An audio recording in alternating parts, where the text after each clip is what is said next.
नमस्कार, मी अश्विनी. आज बनवलं आहे प्रभू रामचंद्र यांना आवडणारं पानकम हे पेय. ते कसं करायचं ते आता आपण पाहूया. मी खूप दिवसांनी व्हिडिओ बनवला आहे. पानकमपासून परत सुरुवात केलेली आहे. तेव्हा थोडंसं समजून घ्या मंडळी, कारण माझी तब्येत ठीक नसल्यामुळे मी व्हिडिओ बनवू शकले नाही आहे. पण आता ह्याच्यापुढे माझे व्हिडिओ परत येणार आहेत. चला तर मग पानकम कसं करायचं आहे ते आपण पाहूया. नमस्कार, मी अश्विनी चॅनलवर तुमचं खूप मनापासून स्वागत करत आहे. आज खूप दिवसांनी मी व्हिडिओ बनवत आहे.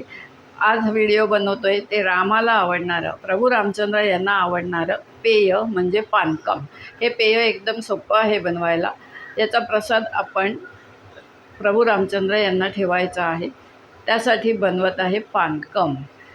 त्याचं साहित्य बघून घेऊया. 2 ग्लास पाणी घेतलं आहे, आलं घेतलं आहे, थोडंसं आलं किसून घेतलं आहे, गूळ घेतला आहे, तुळशीपत्र, लिंबू घेतला आहे, मिरी पावडर आहे, सुंठ पावडर, साधं मीठ, वेलची पावडर आणि काळं मीठ. आता हे पानकम कसं करायचं हे आपण पाहूया. रिकामा बाउल घेतला आहे, त्यात सर्व साहित्य एकत्र करायचं आहे आणि थंड करायचं आहे आणि मग ग्लासमध्ये ओतून प्यायचं आहे. हे पहा, आपण रिकामा बाउल घेतला आहे, त्यामध्ये पहिला गूळ काढून घेऊया. सुंठ पावडर, वेलची पावडर, मिरी पावडर, मीठ हे सर्वही घालून देऊया ह्याच्यातच. आलं पण घालून देऊया. किसलेलं आलं घेतलं आहे. तुम्ही आलं किंवा सुंठ पावडर असं काही घालू शकता. मी थोडंसं आलं घातलं आहे. तुळशीचे पानं नंतर घालायचे आहेत. ह्याच्यामध्ये भीमसेन कापूर घालतात, पण आत्ता तो माझ्याकडे नाही आहे, त्यामुळे मी कापूर घातला नाही आहे. तुमच्याकडे असेल तर भीमसेनी कापूर थोडासा घाला. अगदी थोडा कण घालायचा असतो. आता हे पाणी ह्याच्यात ओतून घेऊया. गूळ विरघळायची वाट बघूया. मग लिंबू पिळूया आणि तुळशीचं पान 2 पानं चुरून घालायचे आहेत आणि 2 पानं अखंड घालायचे.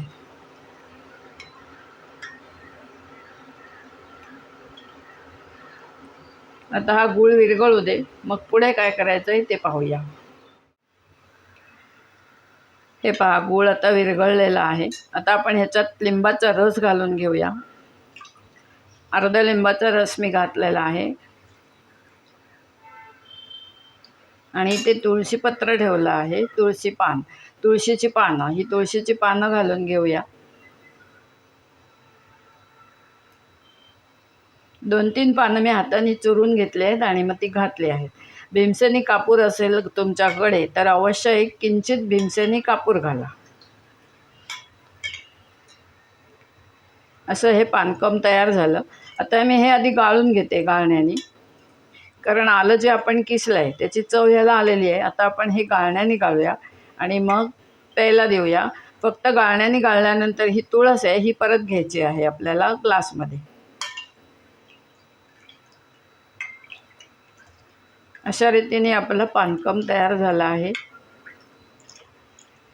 रामनवमीच्या तुम्हा सर्वांना हार्दिक हार्दिक हार्दिक शुभेच्छा अश्विनी चॅनलकडून.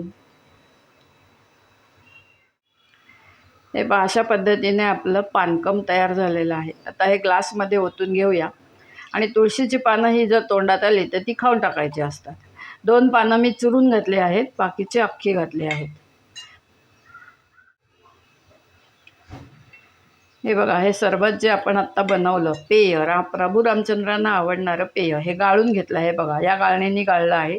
आल्याचा जो चोथा आहे, जे मी आलं किसून घेतलं, त्याचा स्वाद याच्यामध्ये लागला आहे. फक्त हे आल्याचा चोथा गाळणीमध्ये आलेला आहे. तुम्हाला चालत असेल तर नाही गाळलं तरी पण चालून जाईल.